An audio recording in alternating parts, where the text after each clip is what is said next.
I have to confess, my husband's the one who, when the kids were younger, they'd come home from school and he would have the apple chopped up, and you know, he always had like these healthy treats for them and stuff. So Right, he and was the healthy always snack should have something out of the meat dairy category for some protein, and then the energy should have some fiber in it. So it should be wheat crackers or wheat bread, or it should be an apple with fiber, along with some color on your plate. Dr. Christensen, I understand that UCARE is becoming very active on the obesity issue. What are some of the things going on? Yes, indeed. We have been working on what we're packaging, I suppose you could say, as living well.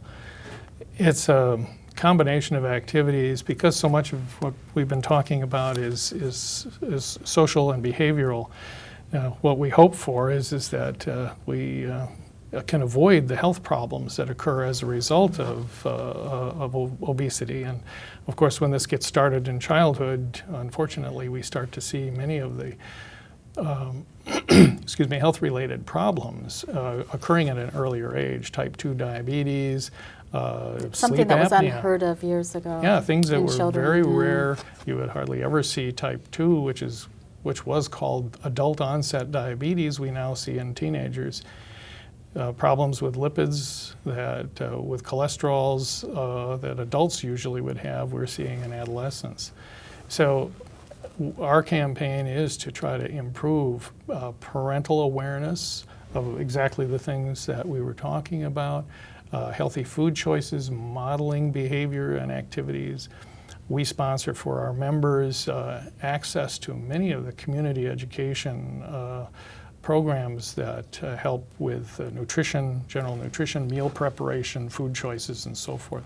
I was particularly attracted by this 5210 campaign, which is starting to get some traction, which basically says, you know, you have 5 portions during the day of fruits and vegetables, and I always have to write it down because I'm quite and at 2 hours or less of screen time, because so many kids are, 3 to 5 hours is not unusual for young children to be spending in front of the TV watching videos or playing video games. Try to get that down and replace it with family-centered activities, and 1 hour of exercise being part of it, and then the 0 is for the sweetened drinks, which of course have become extremely popular, and unfortunately they're very empty calories.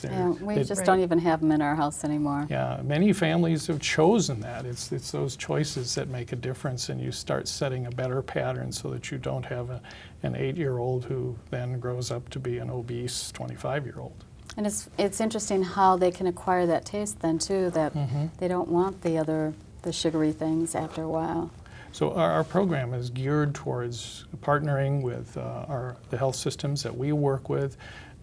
Programs such as are going on with Health East, City of St. Paul, for instance, has a program, the Minnesota Department of Health, the Children's Physician Network in Minneapolis. All of these organizations are working along the same lines to try to help encourage modeling behaviors that will change activity levels and move towards a healthier diet. It seems like there's a much greater focus now, especially from the president down to our governor and everything. It really does. Yeah. Specifically, what would be some of the programs that our viewers might be interested in, or some of the programs that they might be interested in that you have? Well, we, for instance, for UCARE members, have specific access for members who are on our state programs to many of the community education programs. That's probably the biggest area. And also we do direct communication to our members, but I think in general we try to encourage people to access the advice that they can get from their physicians and from their clinics through the health systems that wherever they may live.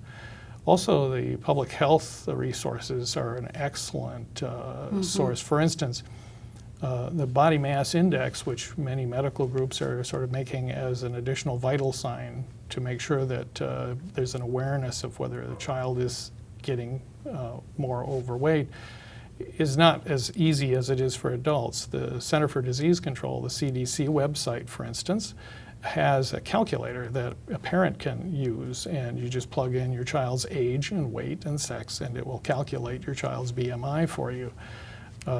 Using these and the tools that are available from other public health sources, I think, are a good resource.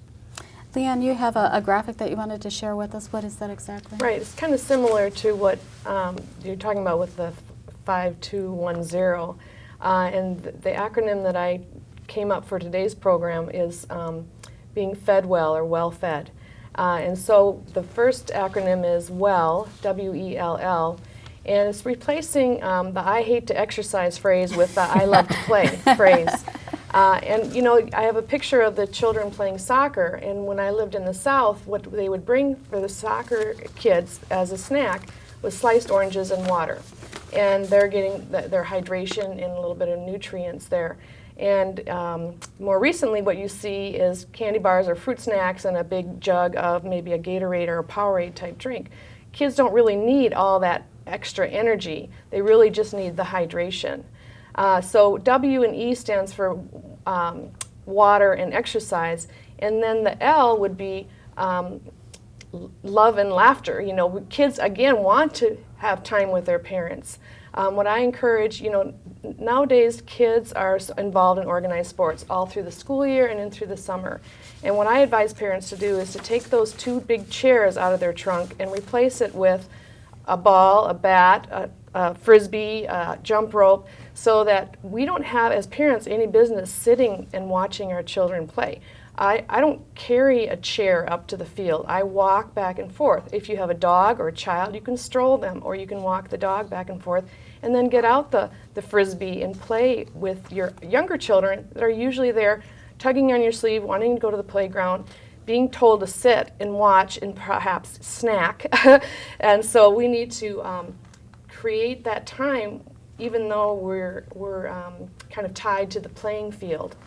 The other acronym I have is FED, and it's kind of along the same lines as we need energy, and kids need energy, but we seem to have that covered for the most part. Most meals contain protein and some kind of carbohydrate, but what you're wanting to do is frame that energy up with, consider it to be 2 slices of bread or a cup of starch is what kids need for their basic energy along with their protein. So that's what's in the middle, is their energy foods. If it's a younger child, they only would need a half cup of that energy food or a half sandwich. I'm afraid we've run out of time, and we could keep going on. We'll have to have you both back on another visit to the show. So thank you so much, Dr. Christensen, for being with us, and Leanne. Again, thank you very much. And we'd like to thank you for being with us. We hope you'll join us next time on Inside Healthcare. We'll see you then, everyone. For more information, visit St. John's Hospital-MN.org or call 651-326-7800.